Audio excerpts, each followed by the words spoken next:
Hey, salut tout le monde. Alors aujourd'hui je vous présente un gros chantier égale grosse vidéo. Donc en fait on va refaire le carrelage de tout l'appartement. Donc comme tu peux le voir c'est un vieux carrelage rouge et dans certaines pièces on a du revêtement PVC, du lino et du strat. Donc là dans ces pièces on avait déjà enlevé le strat et là comme tu vois dans celle-ci il faut encore enlever. Pareil pour celle-ci. Donc c'est parti, on enlève, comme ça nous permet de voir un petit peu ce qu'il y a en dessous, parce qu'en fonction des pièces principales et des pièces annexes, on n'a pas forcément le même support. Donc on va voir quelle pièce a besoin d'un réagréage et qu'est-ce qu'on met comme préparation.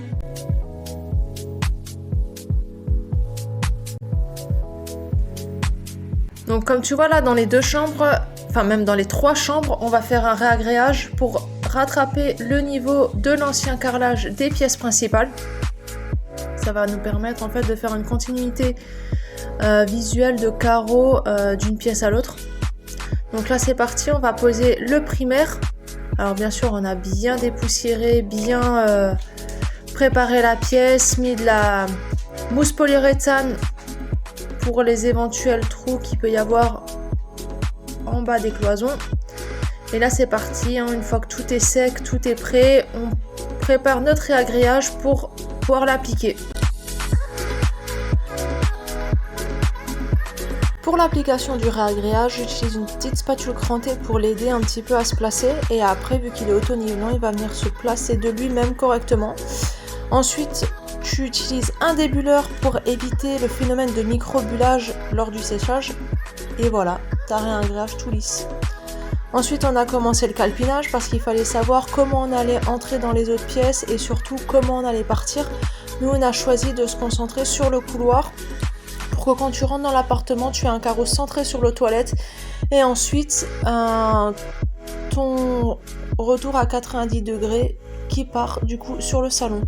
Bon, là, il y avait une petite bosse dans l'ancien carrelage, donc on a cassé tout ça pour reprendre le niveau. On a bien dégraissé le sol, on a appliqué le primaire. Et puis là c'est parti, on remet le calpinage pour s'assurer des mesures. On commence à préparer les coupes. Alors on les prépare un peu en amont pour gagner du temps lors du collage. Ça va éviter à ce que tu sois pris par le stress de ta colle qui sèche si jamais tu as des coupes un peu difficiles.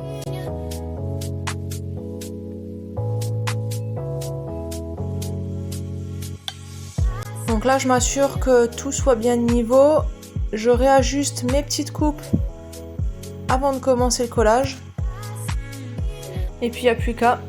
Donc nous on a choisi de faire un double encollage. Alors on l'a choisi oui et non, à partir d'un carreau de 30-30 tu fais automatiquement un double encollage.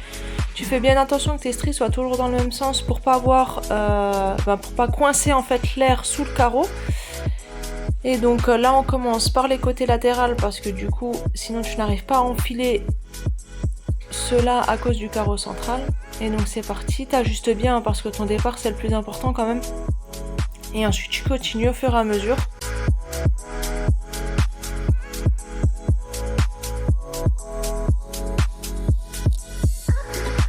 Et nous comme tu vois on utilise des petites cales de nivellement. Ça va permettre en fait de pas avoir de relief en fait au niveau de ton carreau.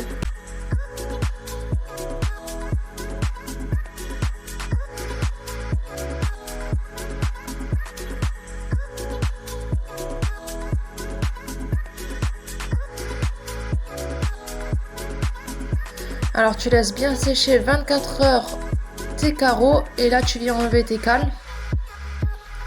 On a profité pour préparer aussi la cuisine et les toilettes parce qu'on va venir du coup les coller par la suite.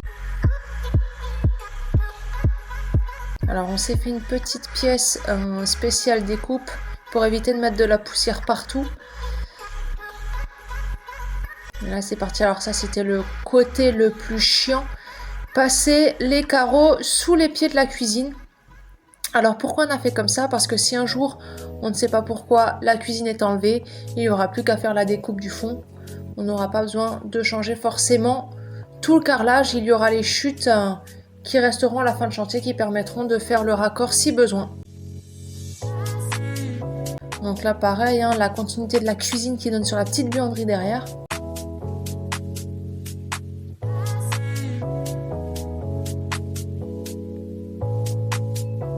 Une fois que tu as enlevé tes cales et que la colle elle a bien prise, tu viens faire un grattage de joint.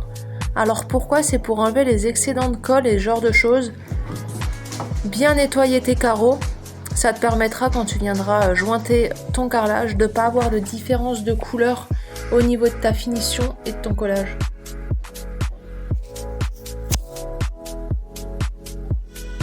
Donc voilà le résultat. C'est propre, j'aime bien.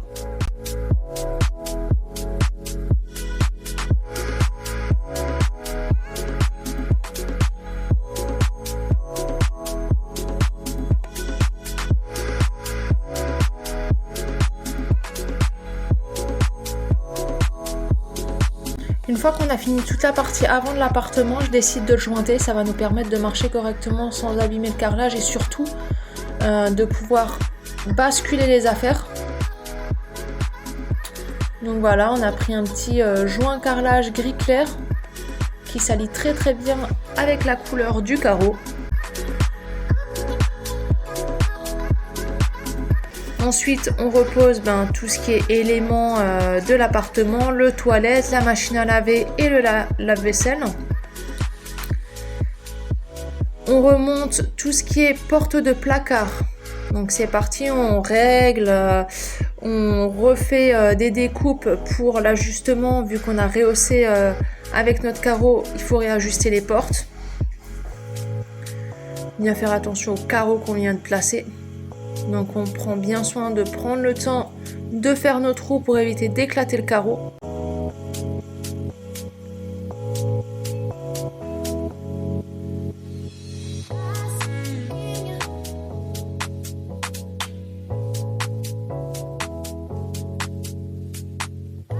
Alors tu vois, je place mes petites chevilles. Alors c'est des petites chevilles à frapper. Cette fois, je les ai pas frappées parce que le voisin d'en bas, je crois qu'il en a marre de nous entendre.